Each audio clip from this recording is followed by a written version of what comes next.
আসসালামু আলাইকুম। বন্ধুরা, দেখুন একটা ছবির ব্যাকগ্রাউন্ড রিমুভ কীভাবে করে দেখুন। যে কোনো একটা ব্রাউজারে যাবেন, ব্রাউজারে গিয়ে ইমেজ ব্যাকগ্রাউন্ড রিমুভার লিখে সার্চ করবেন।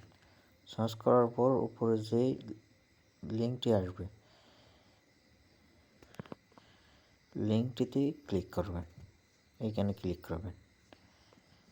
এখানে ক্লিক করার পর আপলোড ইমেজে যাবেন। ইমেজে যাওয়ার পরে ইমেজটা যেই ছবির ব্যাকগ্রাউন্ড রিমুভ করতে চান সেই ছবিটা নেবেন, নিয়ে আপলোড দিবেন। আপলোড দেওয়ার পর এই আপলোডিং হচ্ছে, ডাউনলোড অপশন আসবে। ডাউনলোড অপশন চলে আসছে। এই যে এখানে ডাউনলোড করে নেবেন।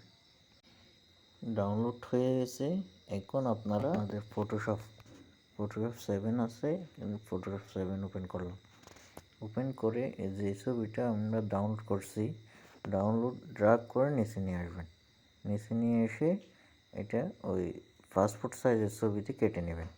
কেটে নিয়ে এই যে কেটে নিলাম, একটু ব্রাইটনেস বাড়ায় দিলাম। ব্রাইটনেস বাড়ানোর পর হালকা একটু কাজ করে নিচ্ছি।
যে আমাদের ছবিটা এখন মোটামুটি প্রস্তুত প্রিন্ট করার জন্য।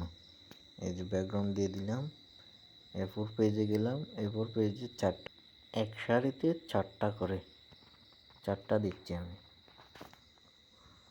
এভাবে প্রিন্ট করবেন। 4টা বসানো শেষ হলে প্রিন্টে যাবেন, লাইনটা ঠিক করে দিবেন।